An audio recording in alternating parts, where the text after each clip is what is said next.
this is what I get. This is what I get for praising Nintendo at their Nintendo Direct event, because now I have more information and I'm pissed off. So I'm just going to rant about that today because, god damn it, I had no issues with the hardware and now I have issues with the games. Let's talk. A couple days ago, I made a video talking about the Nintendo Switch 2 and the information we got from Nintendo Direct, and I was looking at this console more from the perspective of an ROG Ally user, because this thing has okay battery life, it doesn't have detachable controllers, it does have a micro SD card slot, it does not require the high-speed one of the Switch, but it does also like to cook itself to death.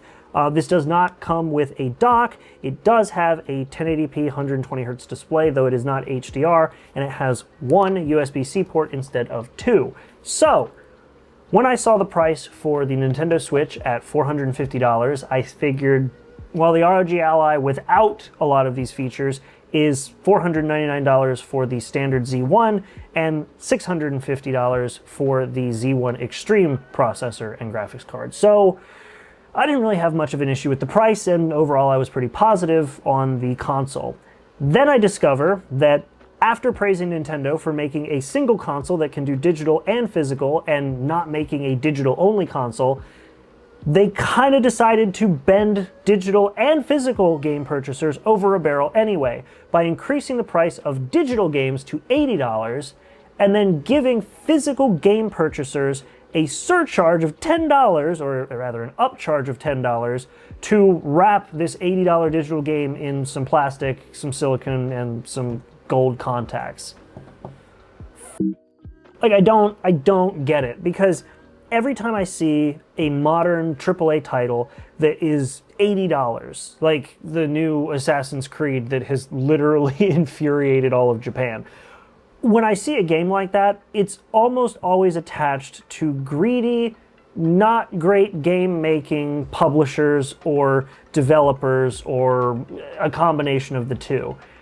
But with Nintendo, what pisses me off is that I know this is going to be a standard, and I know they're not going to back down on it, and I know that they are probably going to set a precedent that the rest of the industry will follow, because the problem is when Ubisoft releases Ass Creed Japan Offensive Edition, they will lose money on it because the game is trash. When Nintendo releases a game and charges $80 for it, well, Nintendo makes fantastic first-party games, so the games are going to be good, and people will still buy them, and the rest of the industry will follow in that pricing. Like, this will probably show my age, but I remember back in the early 2000s when games cost $50, and around the time of the Xbox 360, games started costing $60, and that $10 price increase was a big deal for a lot of people because they felt like buying a disc and having that disc with a game on it costing $60 was absolutely ridiculous. But at this point, I feel like the games industry is treating gamers like the frog in the boiling water. They didn't just throw you into the boiling water because you would have realized how outlandish these prices were and you would have bailed immediately, and we would have ended up with another ET for the Atari 2600 situation and crashed the entire games market. But instead, they've just slowly been turning up the heat until we're boiled to death by $80, $90, and with GTA 6, fucking $100 prices for these games. And it's ridiculous. But on top of the fact that Nintendo makes solid first-party games, which will then unfortunately set a standard for the rest of the industry, they still believe and practice the idea of console exclusivity. So while you can buy quite a few PlayStation games and Xbox games on PC now, and Xbox has basically just become a PC developer that also makes hardware, Nintendo still makes their games for their console. It is the reason to buy one. And back in the day when games like Halo were exclusive to the Xbox, the reason to buy an Xbox was to play Halo. So you would buy a console, the Xbox was $299 at launch, and you would pay $50 for a copy of Halo.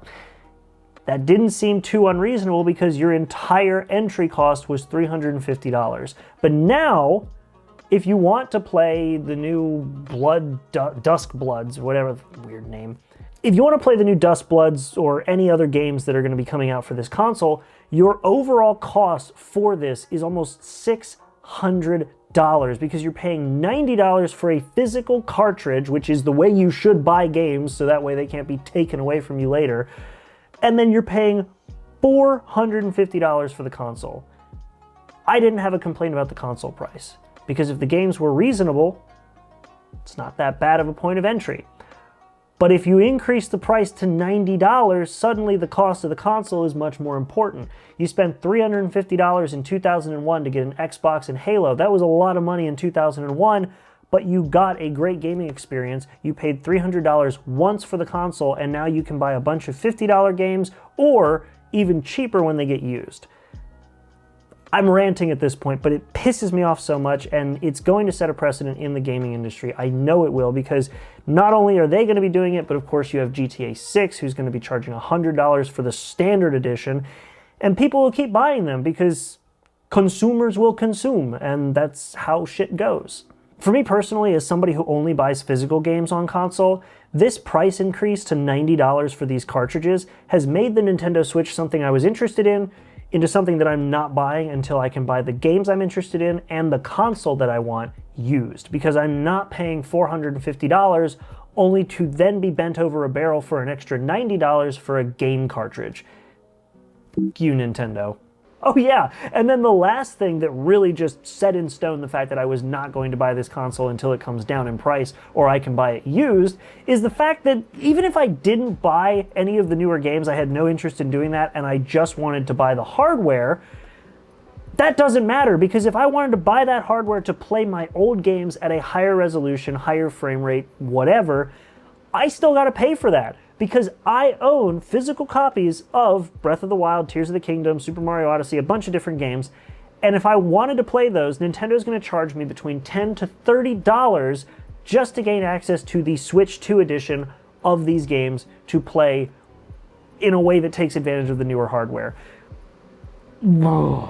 Like, for legal reasons, I'm not saying you should do this, but you could literally do the higher frame rates, higher resolution, smoother gameplay overall with things like Yuzu or Ryujinx on this or a PC. And it didn't cost you anything other than the game if you did it in a way that wasn't completely illegal, even though Nintendo would argue it's illegal, blah. So like the higher frame rates, the better resolution, all of that stuff is already there in the game in one way or another, and yet Nintendo figures that that's worth $10 to $30. Like, they already dropped this console so late in the current console generation that I feel like they're going to be maybe trying to catch up for a while. But this price point, like, this is the company that included Wii Sports in a $200 console meant for the family, and now they're releasing a $450 console for the family and charging $90 for games, and won't even let you get the best version of a game you already purchased unless you spend $10 to $30 to improve it the Nintendo approved way. God damn it.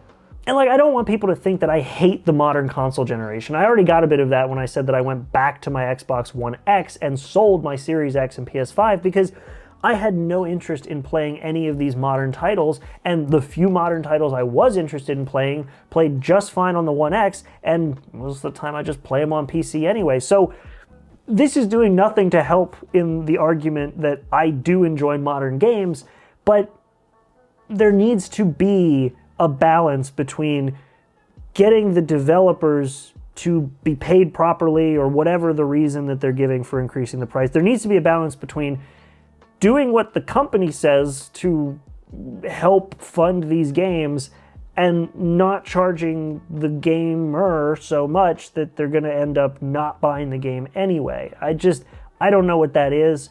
All I have right now is anger, and I don't know where to point it other than at Nintendo. And then when inevitably Sony and Microsoft do the same thing, I'll direct my anger there as well. I mean, the cost to upgrade was already directed squarely at Bethesda, shortly followed by PlayStation, and now it's on Nintendo because, well, I can just throw old games in my Xbox and play a better version of it for free. But regardless, I don't know how particularly to feel overall about the console generation now, just because you have decent hardware at what I would consider to be a reasonable price for a console that has the specs they claim it has.